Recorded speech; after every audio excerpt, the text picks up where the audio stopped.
शुक्र मनाओ उस परम पिता का, बंदी छोड़, वो सारे खेल दाता के किए, ये सब खेल हमारे किए, हमसे मिला सो निश्चय किए। क्या कह रहे हैं गुरुदेव? तो शुक्र मनाओ उस दाता का, परम पिता परमात्मा का, जिसने सारे खेल किए। और फिर आगे क्या कह रहे हैं? सारे खेल हमने किए, हमसे मिले सो निश्चय जिए। तो किसने किए सारे खेल? ये किसने आप और हमारे को हैंड टू माउथ वाली स्थिति में रखा? किसने हमारे को साथ संगति से जोड़ा? किसने आज हमारे को ये बातें समझाने के लिए ये प्रेरणा दी? तो कहते हैं शुक्र मनाओ उस परमपिता परमात्मा का, जिसने सारे खेल किए। और फिर क्या कह रहे हैं? ये सारे खेल हमने किए। हमने यानी खुद गुरु जी ने। ध्यान से सुन लो। इसलिए अब बात समझ में आ गई आपका। शुक्र मनाओ उस परम पिता का, बंदी छोड़, वो सारे खेल दाता के किए, ये सब खेल हमारे किए, हमसे मिला सो निश्चय किए। तो इस यू है ज्ञान, सार ज्ञान, इसको मूल ज्ञान कहते हैं। अब देख लो, अब क्या कह रहे हैं? यो है वो सार ज्ञान, वो मूल ज्ञान, इसको कहते हैं मूल ज्ञान, सार ज्ञान। सारे खेल किसने किए? उस दाता ने। फिर क्या कह रहे हैं? सारे खेल हमने किए, हमारे किए हुए। और फिर क्या कह रहे हैं? यो है वो सार ज्ञान, वो मूल ज्ञान। सार ज्ञान कह दो, सार शब्द कह दो, मूल ज्ञान कह दो, मूल शब्द कह दो, सार शब्द कह दो। कौन है? सतगुरु, शब्द स्वरूपी राम। हम हैं शब्द शब्द हम माही, हमसे भिन्न और कछु नाई। ये सारे खेल करने वाला कौन? सतगुरु। फिर कह रहे हैं यो है वो मूल ज्ञान, वो सार ज्ञान। अर्थात सतगुरु ने सारे खेल किए ना। सतगुरु ही वो शब्द है, शब्द स्वरूपी राम है। वो ही कर सकता है ये सारे खेल, औरों के बस की बात नहीं है। दोबारा फिर से सुनो पूरा ध्यान से। तो आज आप कितने ही गरीब हो, कितने ही पैसा है, इतना नहीं है जो आप बकवाद कर लो। इसलिए अब बात समझ में आ गई आपका। शुक्र मनाओ उस परम पिता का, बंदी छोड़, वो सारे खेल दाता के किए, ये सब खेल हमारे किए। ये सारे खेल दाता ने किए। गुरु समान नहीं दाता रे जग में, गुरु समान नहीं दाता। फिर कह रहे हैं सारे खेल हमने किए, हमसे मिला सो निश्चय किए। तो किए, ये सब खेल हमारे किए, हमसे मिला सो निश्चय किए। और अब क्या कह रहे हैं? ये है वो सार ज्ञान, वो मूल ज्ञान। तो इस यू है ज्ञान, सार ज्ञान, इसको मूल ज्ञान कहते हैं। तो सब कुछ भक्ति में सतगुरु है, इनके अलावा कुछ नहीं है। यो ना किसी ने इस कलयुग में सुनाया और ना कोई आगे सुना सकेगा, क्योंकि क्या कह रहे हैं? ना यो ज्ञान इस कलयुग में किसी ने सुनाया और ना कोई आगे सुना सकेगा। क्यों भाई? 650 साल पहले दाढ़ी मूछ वाला कबीर भगवान आया था, उन्होंने नहीं सुनाया क्या? क्या संत रामपाल जी कबीर भगवान से भी बड़े हो गए क्या? जो कह रहे हैं कि यो ज्ञान ना इस कलयुग में किसी ने सुनाया इस प्रकार से, ना आगे कोई सुनाएगा। तो आगे के लिए भी कबीर भगवान को फैल कर दिया संत रामपाल जी ने कि जो ज्ञान मैंने आज सुना दिया, कोई और भगवान आके नहीं सुना सकता, और ना से पहले किसी ने सुनाया। तो गुरु जी ने तो कबीर जी को भी रिजेक्ट कर दिया, मुनिंदर जी को भी रिजेक्ट कर दिया, और आगे भी कोई आए ना आए सबको रिजेक्ट कर दिया। सुन लो ध्यान से। यो ना किसी ने इस कलयुग में सुनाया और ना कोई आगे सुना सकेगा, क्योंकि ज्ञान ही फाइनल हो गया। सुनाया उनकी मानी नहीं, परमात्मा ने सुनाया। सुनाया उनकी मानी नहीं, परमात्मा ने सुनाया। आज संत रामपाल जी सुना रहे हैं तो हम मान गए, इसका मतलब वो कबीर भगवान भी फेल हो गया। क्योंकि ये ज्ञान गुरु जी कह रहे हैं कि भगवान ने सुनाया कबीर ने, लेकिन किसी ने माना नहीं। और आज सतगुरु रामपाल जी सुना रहे हैं तो हम सब मान गए। तो फिर दोनों में कौन बड़ा हुआ? एक सुना रहा है, किसी ने मानी नहीं, और सतगुरु रामपाल जी सुना रहे हैं तो सब मान गए। तो बड़ा कौन हुआ? मनवाया किसने? सतगुरु रामपाल जी ने। इसलिए कहते हैं गुरु बड़े हैं गोविंद से। अगर कोई गुरु के अलावा गोविंद मानता है कि और भी कोई भगवान होगा, तो वो भी रिजेक्ट कर दिया परमात्मा ने कि यो ही ज्ञान 650 साल पहले परमात्मा ने सुनाया था, लेकिन किसी ने मानी नहीं। और यो ही ज्ञान आज सतगुरु रामपाल जी सुना रहे हैं, सब मान गए, आने वाले समय में पूरी दुनिया मानेगी। तो 650 साल पहले वाले दाढ़ी मुछ वाले कबीर भगवान से ज्यादा पावरफुल कौन हुआ? सतगुरु रामपाल जी। सुन लो ध्यान से भाई और बहनों, मैं अपने तरफ से कुछ नहीं बोल रहा। यो ना किसी ने इस कलयुग में सुनाया और ना कोई आगे सुना सकेगा, क्योंकि ज्ञान ही फाइनल हो गया। सुनाया उनकी मानी नहीं, परमात्मा ने सुनाया और बुद्धि माई नहीं, क्योंकि हम इनको सब झूठ मानते थे। कहते परमात्मा ने सुनाया लेकिन किसी की बुद्धि में आई नहीं। अब बताओ, भगवान इतना कमजोर था क्या 650 साल पहले? क्या भगवान किसी की बुद्धि नहीं खोल सकता था? और आज संत रामपाल जी कबीर भगवान से भी ज्यादा हो गए क्या, जो उसी ज्ञान को सुनाते सुनाते सबकी बुद्धि में आ गया? तो पावरफुल कौन हुआ? सतगुरु रामपाल जी। अर्थात 650 साल पहले भी यही सतगुरु रामपाल जी थे, आज भी यही हैं। 650 साल पहले आप और हमारी बुद्धि इतनी विकसित नहीं थी, वो ठीक का समय नहीं था, हमारी आत्मा इस ज्ञान को आत्मसात करने के लिए स्वीकार नहीं थी, तैयार नहीं थी। तो परमेश्वर ने आगे का समय निर्धारित कर दिया कि आप आत्माओं को उस समय फिर से आकर और नए सिरे से आपको ये ज्ञान समझाऊंगा। रामपाल तेरा सतगुरु आके तो न फिर भक्ति दरड़ावेगा, मन मान जब बुढ़ापा आवेगा। 650 साल पहले परमात्मा जी ने यह शब्द गाया था, मन मान जा बुढ़ापा आवेगा, मन मान जा बुढ़ापा आवेगा। और बिना भजन तेरी होए दुर्गति, तू पड़या पड़या पछतावेगा। परमेश्वर जी के आशीर्वाद से हम इस शब्द को गाएंगे और इस शब्द का जो मर्म है उसको हम समझेंगे कि शब्द के लास्ट में गुरुदेव भगवान क्या कह रहे हैं। कितनी गहरी बात आप और हमें पूज्य गुरुदेव भगवान समझा रहे हैं। और जिसको ये बात समझ में नहीं आई वो फिर आगे भी नहीं समझ पाएगा भाई। बंदी छोड़ सतगुरु रामपाल जी परमेश्वर जी की जय हो। मन मान जा बुढ़ापा आवेगा, मन मान जा बुढ़ापा आवेगा, मन मान जा बुढ़ापा आवेगा, मन मान जा बुढ़ापा आवेगा।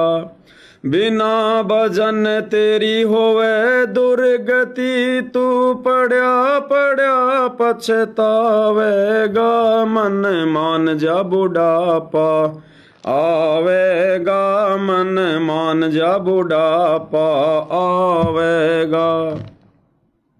भाई बचपन गया जवानी भी जाएगी, घना अंधेरा छावेगा। बचपन गया जवानी भी जाएगी, घना अंधेरा छावेगा। वरद अवस्था गर्दन आले, तेरा सिर भी चक्कर खावेगा, मन मान जा बुढ़ापा आवेगा, मन मान जा बुढ़ापा आवेगा, मन मान जा बुढ़ापा आवेगा, मन मान जा बुढ़ापा आवेगा। बिना भजन तेरी होवे दुर्गति, तू पड़या पड़या पछतावेगा, मन मान जा बुढ़ापा आवेगा, मन मान जा बुढ़ापा आवेगा। भाई आँखों से तुझे देव ना दिखाए, तो खूब देखना चावेगा। आँखों से तुझे देव ना दिखाए, तो खूब देखना चावेगा। आँखों आगे जाला फिर जा, फिर हाथों नजर बनावेगा, मन मान जा बुढ़ापा आवेगा, मन मान जा बुढ़ापा आवेगा। बिना भजन तेरी ओवे दुर्गति, तू पड़ा पड़ा पछतावेगा। मन मान जा बुढ़ापा आवेगा, मन मान जा बुढ़ापा आवेगा। भाई कानों से तुझे देवे न सुनाई, तू चौकस ध्यान लगावेगा। कानों से तुझे देवे न सुनाई, तू चौकस ध्यान लगावेगा। आँख कान से काम न चले, फिर मुँह भी गल्या बावेगा। मन मान जा बुढ़ापा आवेगा, मन मान जा बुढ़ापा आवेगा। बिना भजन तेरी होवे दुर्गति, तू पड़ा पड़ा पछतावेगा। मन मान जा बुढ़ापा आवेगा, मन मान जा बुढ़ापा आवेगा। भाई सुल्फा शराब तमाकू पीवे, तेरी काया में रोग बढ़ जावेगा। सुल्फा शराब तमाकू पीवे, तेरी काया में रोग बढ़ जावेगा। गले फेफड़े खांसी हो जा, पड़ोसियों ने सोत्या ठावेगा। मन मान जा बुढ़ापा आवेगा, मन मान जा बुढ़ापा आवेगा। भाई भला मान चाहे बुरा मान, फिर 84 में जावेगा। भला मान चाहे बुरा मान, फिर 84 में जावेगा। मूर्ख मनवा भैंसा बन के बुग्गी में चाल दिखावेगा। मन मान जा बुढ़ापा आवेगा, मन मान जा बुढ़ापा आवेगा। मन मान जा बुढ़ापा आवेगा, मन मान जा बुढ़ापा आवेगा। बिना भजन तेरी होवे दुर्गति, तू पड़ा पड़ा पछतावेगा। मन मान जा बुढ़ापा आवेगा, मन मान जा बुढ़ापा आवेगा। अब लास्ट की वाणी में परमात्मा क्या कह रहे हैं, कितना अजब गजब का रहस्य है। ये शब्द सतगुरु रामपाल जी ने वर्तमान में नहीं बनाया। ये शब्द आदरणीय गरीबदास जी का, मलुकदास जी का, घीसा जी का, नानक जी का, दादू जी का नहीं है। आज से 650 साल पहले कबीर परमात्मा जी ने यह शब्द गाया था, और इस शब्द के माध्यम से परमात्मा ने 650 साल पहले ही ये भविष्यवाणी कर दी थी कि कलयुग की पिछली पीढ़ी में 8 सितंबर 1951 को मैं संत रामपाल के नाम से आऊंगा, तुम सबका गुरु बनकर आऊंगा, तुम्हें यथार्थ मोक्ष मार्ग बताऊंगा। क्या कह रहे हैं? उस समय कहा करते थे परमात्मा उन आत्माओं को, भाई जल्दी ले ले नाम गुरु का, तुझे मनुष्य जन्म मिल जावेगा। जल्दी ले ले नाम गुरु का, तुझे मनुष्य जन्म मिल जावेगा। कि भाई फटाफट गुरु का नाम ले लो। गुरु कौन थे उस समय? कबीर भगवान खुद गुरु बनकर आए थे कि जल्दी से मेरे से नाम ले लो, गुरु से नाम ले लो, ये बीच बीच के 5 मंत्र जाप करो, तुम्हें मनुष्य जन्म मिलते रहेंगे। भाई जल्दी ले ले नाम गुरु का, तुझे मनुष्य जन्म मिल जाएगा। रामपाल तेरा सतगुरु आके, तन फिर भक्ति दर डावेगा। मन मान जा बुढ़ापा आवेगा, मन मान जा बुढ़ापा आवेगा। 650 साल पहले कहा करते थे कबीर भगवान। भाई जल्दी ले ले नाम गुरु का, तुझे मनुष्य जन्म मिल जाएगा। कि ए नादान प्राणियों, फटाफट मेरे से उपदेश ले लो, तुम्हारे को मनुष्य जन्म मिल जाएंगे कलयुग की पिछली पीढ़ी तक। और फिर क्या होगा उस समय, मैं कबीर फिर तुम्हें कैसे संभालूंगा। रामपाल तेरा सतगुरु आके तन फिर भक्ति दर डावेगा, मन मान जा बुढ़ापा आवेगा, मन मान जा बुढ़ापा आवेगा, मन मान जा बुढ़ापा आवेगा, मन मान जा बुढ़ापा आवेगा। तो 650 साल पहले ही कबीर भगवान ने यह भविष्यवाणी कर दी थी कि आगे चलकर कलयुग की पिछली पीढ़ी में मैं कबीर खुद कि 12वें पंथ हम ही चल आवें, सब पंथों को मिटाकर एक पंथ चलावें। 17 फरवरी 1988 को कबीर भगवान ने संत रामपाल जी के नाम से 12वें पंथ में प्रवेश किया। आदरणीय राम देवानंद जी को अपना मुंह बोला गुरु बनाया और फिर 1994 में नाम दीक्षा देना शुरू करके अपना यथार्थ 13वां कबीर पंथ चलाया। तो कौन कहता है कि सतगुरु रामपाल जी के बारे में भविष्यवाणी नहीं है? सूक्ष्म वेद में है। ये कबीर भगवान की वाणी, उनका शब्द जो आज गुरुदेव भगवान ने हमें सुनाया। कोई ये शंका ना करे कि तो गुरु जी ने बना रखा है, लास्ट में अपना नाम लिख रखा है। वाणी क्या कह रही है? भाई जल्दी ले ले नाम गुरु का, तुझे मनुष्य जन्म मिल जाएगा। रामपाल तेरा सतगुरु आके, अरे तो रामपाल जी तो खुद शब्द गा ही रहे हैं, और कौन सा रामपाल जी आवेगा? रामपाल तेरा सतगुरु आके यानी आगे, तो रामपाल जी तो वर्तमान में धरती पर ही हैं, उन्होंने तो शब्द गाया।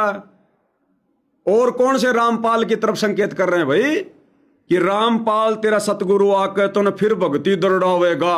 भक्ति तो वे दृढ़ा ही रहे हैं वर्तमान में। तो ये 650 साल पहले का शब्द है कि रामपाल तेरा सतगुरु आके कलयुग की पिछली पीढ़ी में तन फिर भक्ति दृढ़ावेगा, तुझे भक्ति पे दृढ़ करेगा जो तुम आज नहीं हो पा रहे। तो भाई और बहनों, परमात्मा ने सारे भेद खोल रखे हैं, हर एक चीज परमात्मा ने बता रखी है। अब हम इन चीजों को समझ नहीं पा रहे, ये आप और हमारी कमजोरी है।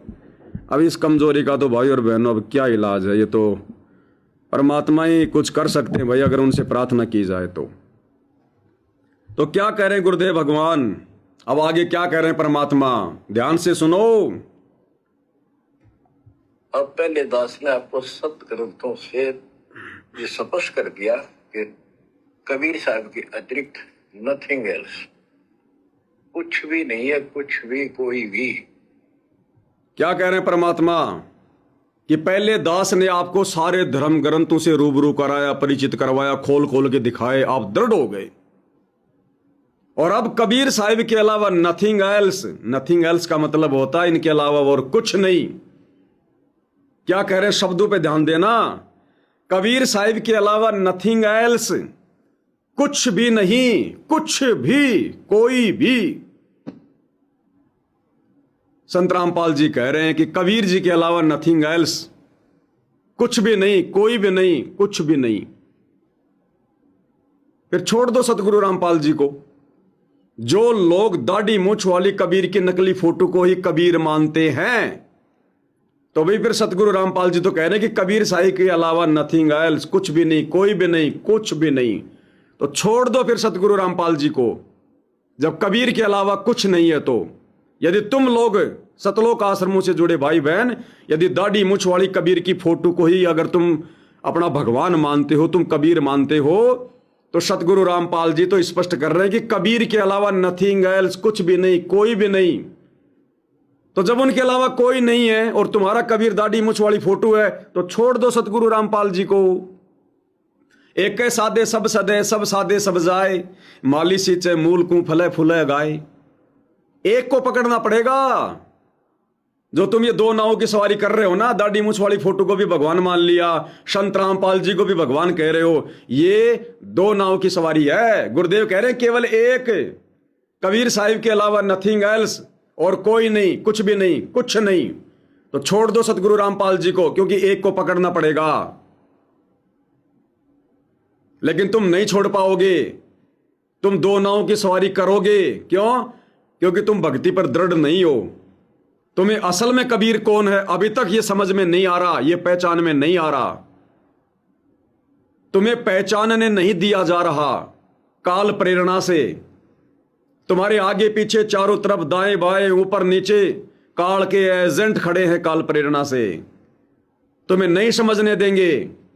तुम्हें डरा दिया जाता है, तुम्हें भयभीत कर दिया जाता है कि पवन दास के वीडियो देखोगे गुरुद्रोही हो जाओगे, पवन दास के वीडियो देखोगे तुम्हें शतनाम नहीं मिलेगा, तुम्हें शारनाम नहीं मिलेगा, पवन दास के वीडियो देखोगे तुम्हारे नाम का पीला पर्चा निकाल दिया जाएगा। तुम्हें डराया जा रहा है, तुम्हें भयभीत किया जा रहा है ताकि तुम दृढ़ ना हो जाओ, तुम असली कबीर को ना पहचान लो। तो असली कबीर को पहचाना किसने? दो नावों की सवारी कौन नहीं कर रहे? साध संगति से जुड़े सत्सेवक भाई बहन। कबीर साहिब के अलावा नथिंग एल्स, यानी सतगुरु रामपाल जी कबीर भगवान हैं, उनके अलावा नथिंग एल्स, और कोई नहीं, कुछ नहीं। इसलिए हमने दाढ़ी मूंछ वाली कबीर की नकली फोटो को फाड़ दिया, क्योंकि हमने अपने गुरु को कबीर मान लिया। अब हमारे गुरु के अलावा नथिंग एल्स, और कोई नहीं, कुछ नहीं, कुछ भी नहीं। तो इतनी दृढ़ता यदि एक भगत को भक्ति मार्ग पर अपने गुरु को लेकर नहीं आएगी, वो भगत कभी भी भक्ति मार्ग पर सफलता प्राप्त नहीं कर सकता। क्या कह रहे हैं गुरुदेव? अब पहले दास ने आपको सत ग्रंथों से ये स्पष्ट कर दिया कि कबीर साहब के अतिरिक्त नथिंग एल्स, कुछ भी नहीं है, कुछ भी कोई भी। अब ये संकेत है भाई, आपकी सारी हृदय में समा रही। क्या कह रहे हैं गुरुदेव? अब ये बातें बच्चों सारी आपकी हृदय में समा रही हैं। किनके? साध संगति से जुड़े भाई बहनों के। आश्रम वालों के हृदय में कहां समा रही है? अरे गुरुदेव ने इतना समझा दिया, समझे? हम सत्सेवक वीडियो बना बना के समझा रहे, फोटो फाड़ फाड़ के दिखा रहे, फिर भी वो दाढ़ी मूंछ वाला कबीर उनके दिल से नहीं निकल रहा। वो बेजुबान कागज का टुकड़ा उनके दिल से नहीं निकल रहा। तो गुरुदेव यहां पर ये बात किसको कह रहे हैं कि अब आपको सारी बातें अच्छी प्रकार से समझ में आ रही हैं? क्या कह रहे हैं? अब दास जो कह रहा है आपकी सारी हृदय में समा रही।